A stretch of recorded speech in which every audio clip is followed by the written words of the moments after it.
किसान आंदोलन के बीच पीएम मोदी ने गिनाए नए कानून के फायदे। कहा किसानों की आमदनी बढ़ेगी, फसल को कहीं भी बेचने की आजादी होगी। नियत और नीति दोनों से किसानों का फायदा चाहती है सरकार। प्रधानमंत्री नरेंद्र मोदी और सरकार की बार बार अपील के बावजूद किसान संगठन आंदोलन पर अड़े। किसान नेताओं ने कहा कि कानूनों को रद्द करने की अपनी मांग पर कायम है।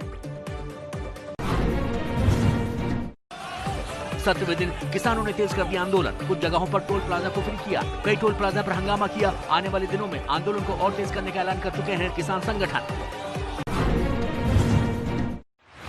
टोल प्लाजा पर किसानों के आंदोलन के चलते पुलिस बल अलर्ट पर रहा। दिल्ली गुरुग्राम बॉर्डर पर भारी पुलिस बल की तैनाती की गई ताकि किसानों के आंदोलन उग्र न हो सके। ठंड बढ़ने के बावजूद किसान अपना आंदोलन खत्म करने को तैयार नहीं है।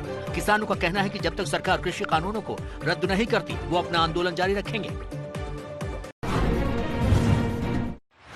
किसानों के आंदोलन के बीच सुखबीर बादल ने की फिर प्रधानमंत्री मोदी से अपील। कहा किसानों की बात सुनी जाए। जिस तरह दूसरी पार्टियों के नाम आंदोलन में घसीटा जा रहा है, वो बेहद अफसोसजनक है। किसान आंदोलन के बहाने शिवसेना का केंद्र सरकार पर हमला। शिवसेना सांसद संजय राउत ने कहा कि किसानों को कभी खालिस्तानी कभी पाकिस्तानी कहेंगे। अब तक आंदोलन में फूट नहीं डाल सकी है सरकार।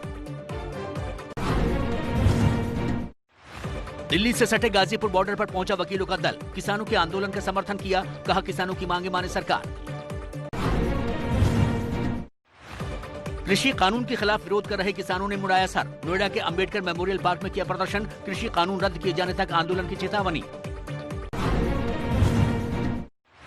किसानों के आंदोलन का असर जानने के लिए पश्चिमी यूपी के दौरे पर पहुंचे मुख्यमंत्री योगी आदित्यनाथ। बीजेपी के सांसदों, विधायकों और नेताओं से किसानों के आंदोलन को लेकर बातचीत।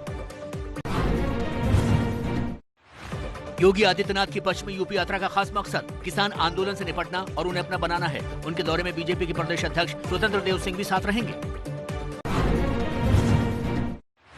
बीजेपी अध्यक्ष नड्डा पर हमले को लेकर गरमाई सियासत। गृह मंत्रालय ने बंगाल के मुख्य सचिव और डीजीपी को तलब किया, लेकिन दोनों आने को तैयार नहीं। बीजेपी नेता दिलीप घोष बोले, हमले को सूद समेत वापस करेंगे। केंद्रीय गृह मंत्रालय ने बीजेपी अध्यक्ष जेपी नड्डा के काफिले की सुरक्षा का काम देख रहे 3 आईपीएस अधिकारियों को एमएचए से अटैच किया। तीनों आईपीएस अधिकारी पश्चिम बंगाल कैडर के हैं। लोकसभा में तृणमूल कांग्रेस के मुख्य सचेतक कल्याण बनर्जी ने बंगाल के 3 आईपीएस अधिकारियों की केंद्रीय प्रतिनियुक्ति के आदेश पर आपत्ति जताई। कहा सरकार पर दबाव बनाने के लिए ऐसा फैसला किया गया। पश्चिम बंगाल में बवाल के बीच 2 दिन के कोलकाता दौरे पर आरएसएस प्रमुख मोहन भागवत सांस्कृतिक जगत में मुकाम हासिल करने वाले युवाओं से करेंगे मुलाकात। 80 साल के हुए एनसीपी अध्यक्ष शरद पवार शिवसेना के मुखपत्र सामना में लेख लिखकर शरद पवार की तारीफ की। शिवसेना ने शरद पवार को विपक्ष का सबसे बड़ा नेता बताया। किताब द प्रेसिडेंशियल ईयर्स में प्रणब मुखर्जी का दावा, मेरे राष्ट्रपति बनने के बाद सोनिया नहीं संभाल पा रही थी पार्टी, यूपीए गठबंधन बचाने में ही लगे रहे मनमोहन। उत्तर प्रदेश में डॉक्टरी की डिग्री करने के बाद करनी होगी 10 साल की सरकारी नौकरी। मेडिकल में पीजी करने वालों ने बीच में नौकरी छोड़ी तो 1 करोड़ रुपए का जुर्माना भरना पड़ेगा। यूपी में धर्म परिवर्तन को रोकने के लिए लागू किए गए कानून के खिलाफ इलाहाबाद हाईकोर्ट में लगाई गई याचिका। याचिकाकर्ता ने कानून को असंवैधानिक बताते हुए इसे रद्द करने की मांग की। यूपी में योगी आदित्यनाथ से मुकाबले के लिए कांग्रेस का नया हथकंडा। लखनऊ में पार्टी महासचिव प्रियंका गांधी के भगवा साड़ी और तिलक वाले पोस्टर लगाए।